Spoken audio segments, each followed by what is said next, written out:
Consider two states A and B of thermodynamic system. Let path A represent in a reversible process for going from path A to B, while path 2 represent a reversible process for the same. Let the work done, heat change and entropy change for the two processes be denoted by dW reversible, dQ reversible, ds reversible, and dW irreversible, dQ reversible, ds irreversible respectively. It is observed that relation dW reversible is less than dW irreversible is obeyed. The correct statement is path ए जो है वो reversible को follow कर रहा है, reversible, और path B जो है वो इरिवर्सिबल को फॉलो कर रहा है। ठीक है, ये दोनों प्रोसेस है, इरिवर्सिबल प्रोसेस और रिवर्सिबल प्रोसेस जो भी है। ठीक है, तो हम आगे स्टार्ट करते हैं, फिर आगे देखते हैं आगे क्या कह रहा है क्वेश्चन। क्वेश्चन कह रहा है कि तो रिवर्सिबल क्या होगा। मान लेते हैं ए टू बी प्रोसेस है। ठीक है, अगर ए टू बी प्रोसेस हो रहा है वो इरिवर्सिबल का मतलब ये है कि वर्क डन। रिवर्सिबल में क्या होता है, रिवर्सिबल में ये होता है कि आप चीजें करते रहते हैं फिर मूव करते रहते हैं। मतलब ए टू बी जो होता है, ए टू बी होता है वो इक्विलिब्रियम में होता है, वो रिवर्स कर सकता है। मतलब ए से बी में जा सकते हैं, बी से ए में जा सकते हैं। जैसे एग्जांपल के तौर पे मान लेते हैं एक टैप है, एक नल है, नल से पानी जा रहा है, इस बकेट में, इस बकेट को फिल कर रहा है। ठीक है, और फिर मान लेते हैं मैं बकेट को भर के, बकेट में पानी जो भरा है उसको, ए बकेट है ये, उसको बी बकेट में डालता हूं। ठीक है, तो मैंने बी में डाल दिया, अब बी भर जाएगा, ए खाली हो जाएगा और बी जो है बी भर जाएगा। ठीक है, तो अब मैं बी को वापस से ए में डाल सकता हूं। ठीक है, अब मैं वापस अब क्या करूंगा, मैं बी वाले बकेट को वापस से ए में डालूंगा। ठीक है, तो पहले ये बी था भरा हुआ, अब इसको खत्म करके मैं ए में डाल दिया। तो ये जो हो गया, ये प्रोसेस जो है रिवर्सिबल होता है, ये है होता है रिवर्सिबल आर। ठीक है, एक और एग्जांपल भी ले सकते हैं, कोई भी प्रोसेस जो मतलब कि रिपीट हो सकता है, मतलब रिवर्स हो सकता है, एक बार आगे जाके फिर वापस आए, वो रिवर्सिबल है। ए से बी में जाएंगे फिर बी से ए में आएंगे। ठीक है, तो ये रिवर्सिबल हो गया। लेकिन कुछ प्रोसेस होते हैं जो कि रिवर्सिबल होते हैं, जैसे कि मान लेते हैं एक पेपर है, उस पेपर को अगर मैं बर्न करता हूं, ठीक है, तो पेपर बर्न करने के बाद पेपर बर्न हुआ, उसके बाद पेपर कन्वर्ट हो गया ऐश में कन्वर्ट हो गया। ठीक है, पहले पेपर था, अब ऐश है। तो ऐसे तो कोई प्रोसेस नहीं है जिससे मैं ऐश को वापस से पेपर में कन्वर्ट कर सकूं, लेकिन पेपर को ऐश में कन्वर्ट कर सकते हैं, लेकिन ऐश को वापस से पेपर में कन्वर्ट नहीं कर सकते। तो ये जो हो गया, ये प्रोसेस जो होता है ये इरिवर्सिबल होता है। ठीक है, इसे कहते हैं इरिवर्सिबल प्रोसेस। तो जो ए है, मतलब पाथ ए जो है हमें गिवन है, पाथ ए वो रिवर्सिबल को फॉलो कर रहा है, जबकि पाथ बी जो है वो इरिवर्सिबल को फॉलो कर रहा है। ठीक है, चलो आगे बढ़ते हैं। ठीक है, इसे मिटा दिया मैंने, तो हमें समझ आ गया कि इरिवर्सिबल प्रोसेस, इरिवर्सिबल और रिवर्सिबल क्या होता है। ठीक है, तो अभी हमें समझना है कि क्या दोनों में सभी प्रॉपर्टी सेम होती है, कुछ प्रॉपर्टी डिफरेंट भी होती है। ठीक है, तो हम बात करते हैं एक दूसरे कंसेप्ट के बारे में, उसे कहते हैं स्टेट फंक्शन की बात करते हैं। अगर हम थर्मोडायनेमिक फंक्शन में जाए, हमने मैथ में तो फंक्शन पढ़ा है। फंक्शन तो होता है, फंक्शन मतलब कि कोई भी मशीन जो है वो कुछ काम कर रही है, तो कुछ इनपुट देंगे तो हमें कुछ आउटपुट मिलेगा, उसे कहते हैं फंक्शन। तो थर्मोडायनेमिक्स में दो टाइप के फंक्शन होते हैं। कौन कौन से फंक्शन होते हैं, एक होता है स्टेट फंक्शन और एक होता है पाथ फंक्शन। ठीक है, तो स्टेट फंक्शन और पाथ फंक्शन में डिफरेंस क्या है। तो मान लेते हैं अगर मैं ये ए से बी ले रहा हूं, मतलब मैं बार बार ए से बी नहीं लूंगा, अब मैं कुछ और भी ले सकता हूं। Let me take P to Q. तो अगर मैं पी टू क्यू जा रहा हूं ऐसे ऐसे ऐसे करके, ठीक है। एक और मेथड है P2 क्यू जाने का, वो है डायरेक्टली ऐसे जा सकता हूँ मैं, यहाँ से लिया और यहाँ चला गया सीधा डायरेक्टली, ठीक है, विदाउट टर्निंग लाइक दिस। लेकिन मैं ऐसे गया, अगर मैं ऐसे जाऊंगा तो मुझे ज़्यादा वर्क करना पड़ेगा, ज़्यादा काम करना पड़ेगा, लेकिन यहाँ से यहाँ का डिस्प्लेसमेंट तो सेम ही रहेगा, ठीक है। भले जैसे एक दुकान है, दुकान 1 और दुकान 2, एक बंदा है वो गोल घूम घूम के गया, ठीक है, और एक बंदा है वो सीधा चला गया दुकान। तो जब ये वाला गया तो दोनों सेम डिस्टेंस ट्रेवल किया, लेकिन एक ने ज्यादा वर्क किया, एक ने कम वर्क किया। तो ये हो गया हमारा, जब हम लोग देखते हैं कि हम किसने ज्यादा काम किया, तो इसे कहते हैं पाथ फंक्शन। मतलब डिपेंड करता है कि कितना मूव किया वो। और अगर हम लोग देखते हैं कि कहाँ से कहाँ गया, मतलब इनिशियल पॉइंट क्या है, फाइनल पॉइंट क्या है, तो हम बात करते हैं स्टेट फंक्शन के बारे में, ठीक है। तो मैं लिख देता हूं यहाँ पे, अगर हम लोग स्टेट फंक्शन में आ रहे हैं, स्टेट फंक्शन की बात कर रहे हैं, तो वहां पे हमारा मैटर करता है initial position and then final position, ठीक है। लेकिन अगर मैं पाथ फंक्शन की बात करूंगा, तो वहां पे इनिशियल पोजीशन और फाइनल पोजीशन मैटर नहीं करेगा, ठीक है, वो मैटर नहीं करेगा। तो अभी हमने समझ लिया स्टेट फंक्शन और पाथ फंक्शन को। हम आगे देखते हैं कि ऐसे कौन से फंक्शंस होते हैं जो कि पाथ फंक्शन की तरह बिहेव करते हैं, और कौन से फंक्शन होते हैं जो स्टेट फंक्शन की तरह बिहेव करते हैं। तो हम पहले देखते हैं पाथ फंक्शन। तो जैसे मैंने कहा, मान लो आप दौड़ रहे हो, अगर आप दौड़ोगे 2 किलोमीटर, भले ही आपने घर से स्टार्ट किया वापस आप घर में आए, लेकिन 2 किलोमीटर दौड़ा ना, तो अगर आपने 2 किलोमीटर दौड़ा है, इसका मतलब आपने कुछ एनर्जी रिलीज करी होगी। तो पहले आपकी बॉडी में इतनी एनर्जी थी, मान लो आपकी बॉडी में पहले 1000 जूल था, ठीक है। वापस घर पहुंचने के बाद आपकी एनर्जी होगी 500 जूल, ठीक है। तो आपने जो 500 जूल का है वो लॉस कर दिया, ठीक है। तो आपने नोटिस किया कि हीट जो है, एंथैल्पी कितना हम लूज कर रहे हैं, ठीक है, वो है पाथ फंक्शन। एंथैल्पी जो है वो है पाथ फंक्शन, ठीक है। एंथैल्पी या हीट कहूं मैं, उसे कहता हूं वो है पाथ फंक्शन, ठीक है। और एक और दूसरा फंक्शन की बात करते हैं हम, अगर बात करते हैं एंथैल्पी हो गया, और हमने किया वर्क डन की मैं बात करूंगा, तो वो भी हो गया आपका पाथ फंक्शन, ठीक है। तो heat and work done our path function, ठीक है। पर अभी हम बात करते हैं स्टेट फंक्शन की। तो पहले मैं घर में था, वापस से मैं घर में हूं, तो इंटरनल एनर्जी तो कोई चेंज नहीं हुआ। तो इंटरनल एनर्जी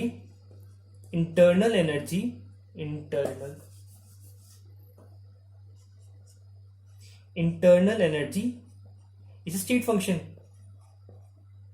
ठीक है। इंटरनल एनर्जी मतलब कि मान लेते हैं कि मैं पहले मेरे पास पानी था, पानी को मैंने बॉईल किया, ठीक है, बॉईल करने के बाद पानी की एनर्जी बढ़ गई, फिर वापस से उसको मैंने कूल डाउन कर दिया, तो वापस से वाटर बन गया। तो उसकी जितनी इंटरनल एनर्जी थी, पहले अगर इंटरनल एनर्जी उसकी 10 जूल थी, तो वापस से उसको बॉईल करके वापस से अगर मैं इवेपोरेट करता हूं उसको, तो इंटरनल एनर्जी फिर से 10 जूल रह गई। तो इसका मतलब है कि इंटरनल एनर्जी में कोई चेंज नहीं आता है। तो internal energy is also a path function. It matters कि इनिशियल पोजीशन क्या है और फाइनल क्या है, ठीक है। अब और दूसरा जो है स्टेट फंक्शन, वो है एंट्रोपी मतलब रैंडमनेस, ठीक है। तो एंट्रोपी भी हम नहीं देखते कि, मतलब एंट्रोपी में भी हम देखते हैं कि इनिशियल क्या था, फाइनल क्या था, मतलब कि पहले कितना रैंडमनेस पी में कितना था, मतलब पी मतलब इनिशियल स्टेट में कितना था, और रैंडमनेस क्यू मतलब फाइनल में कितना था, ठीक है। ये मैटर नहीं करता कि मैं पी से क्यू कैसे गया, कैसे भी जाऊं, लेकिन मैटर करता है कि रैंडमनेस कितना हुआ है, मतलब कि पहले क्या था, इनिशियली क्या था, फाइनली क्या था, ठीक है। तो entropy is also a state function, ठीक है। तो ये चीजें जो है हम इसे याद रखेंगे। इसे मैं याद रखूंगा। ऐसे मैं लिख देता हूँ ऊपर कहीं पे, मैं इसे कहाँ लिखता हूँ, मैं लिखता हूँ इसे यहाँ पे, या फिर यहीं पे लिख देते हैं छोटा सा, कि इंटरनल एनर्जी का सिंबल जो होता है वो होता है U। ठीक है, तो डेल U जो है इंटरनल एनर्जी है, और डेल एस जो होता है स्टेट फंक्शन, दोनों के दोनों एंट्रोपी वो भी स्टेट फंक्शन के अंदर आता है। और हीट, हीट को मतलब रिप्रेजेंट करते हैं हम लोग Q से, Q डी क्यू, या फिर डेल क्यू, या फिर डेल क्यू हो गया हमारा हीट, और हमारा दूसरा जो था वो था वर्क डन। ठीक है, वर्क डन। ठीक है, तो अभी हम वापस से क्वेश्चन पे आते हैं। तो क्वेश्चन में कह रहा है, तो अभी हाँ, अभी हमें समझना पड़ेगा कि ये जो है, ये स्टेट फंक्शन जो है, मतलब हम लोग यहाँ पे देखेंगे रिवर्सिबल, रिवर्सिबल, रिवर्सिबल देखेंगे यहाँ पे, और हम लोग इरिवर्सिबल देखेंगे। ठीक है, इरिवर्सिबल, इरिवर्सिबल। तो हमें क्वेश्चन में ये बताया हुआ है कि हमारा हमारा जो वर्क डन था D W reversible, D W reversible वो था less than D W irreversible. ठीक है, ये हमें क्वेश्चन में गिवन है, दिस इज गिवन। ठीक है, तो मैंने कहा कि अगर कोई भी चीज स्टेट फंक्शन पे डिपेंड कर रहा है तो इसका ये मतलब है कि इरिवर्सिबल में हम पाथ की बात करते हैं, हम किस पाथ को फॉलो किए, तो इसका ये मतलब है कि जो इंटरनल एनर्जी होगी, इंटरनल एनर्जी, ठीक है, इंटरनल एनर्जी रिवर्सिबल के केस में, रिवर्सिबल, ओके, रिवर्सिबल को आर ई लिख देते हैं, और internal energy in case of irreversible, irreversible दोनों इक्वल होगी, क्योंकि वो पाथ पे मैटर ही नहीं कर रहा, it does not depend on path, does not depend on path. ठीक है, तो अगर वो दोनों इक्वल होगा, वो इक्वल होना चाहिए, और दूसरा चीज जो इक्वल होगा वो इक्वल होगा एंट्रोपी। ठीक है, तो क्योंकि यही पाथ पे डिपेंड नहीं कर रहा है। ठीक है, तो ये दोनों इक्वल होंगे। ठीक है, अभी हमने ऊपर वाला पार्ट को हम थोड़ा मिटा रहे हैं कि हमारे पास स्पेस का थोड़ा कंस्ट्रेंट है।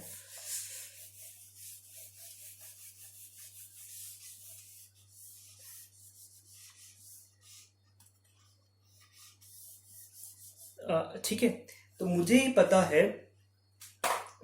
है जो चीज मुझे first law of using, first law of thermodynamics, first law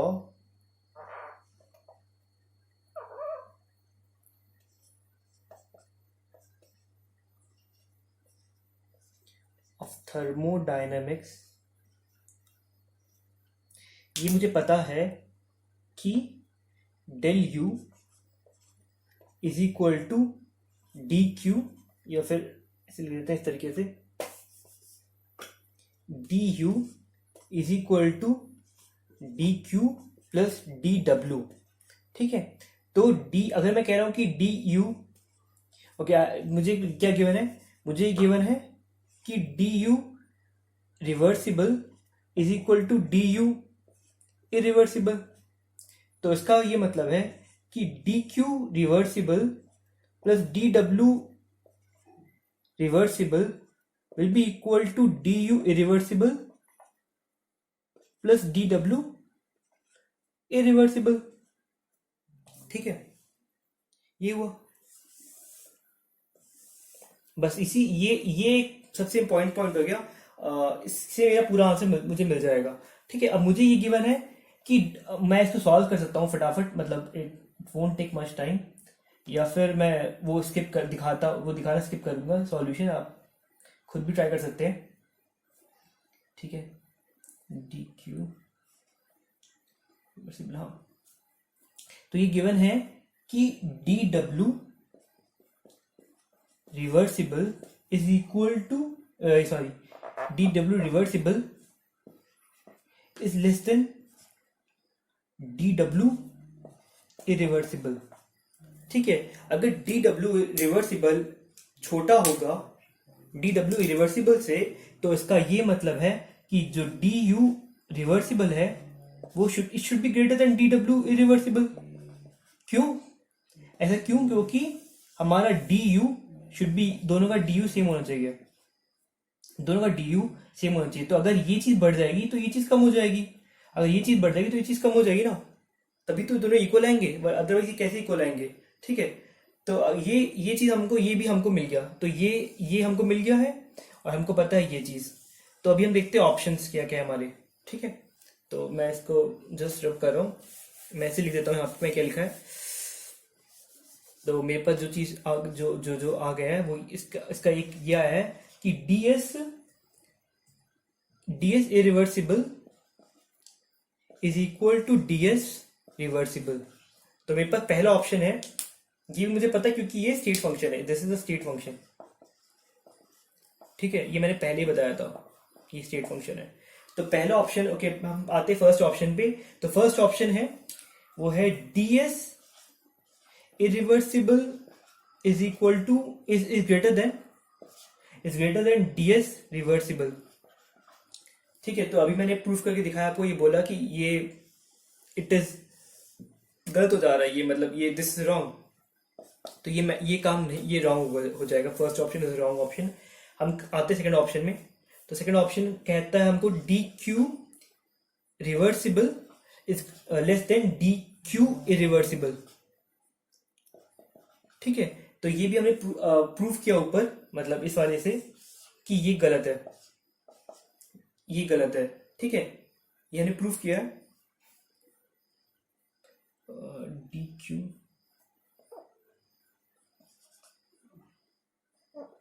से, मैं डी क्यू लिखूंगा, डी क्यू है ये। ठीक है, तो ये मैंने प्रूफ किया है कि ये भी गलत है, तो this is also wrong option.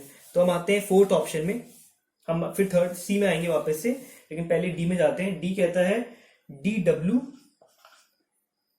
Reversible plus D Q reversible should be less than dw irreversible plus dq irreversible। ठीक है, तो this is also against what we have proved, तो ये भी ऑप्शन गलत है। तो the only option which is right is dw reversible plus dq reversible is equal to dw irreversible plus dq irreversible। ठीक है, तो वैसे ये हमने पहले भी कहा था ये चीज, और ये मतलब कि we can do this question in 2 minutes, और हमको सीधा पता है कि हाँ ये तो हमारा फॉलो कर ही रहा है, तो ये आंसर ही राइट आंसर है। ठीक है, तो ये हो गया। हम चलते हैं अगले क्वेश्चन पे।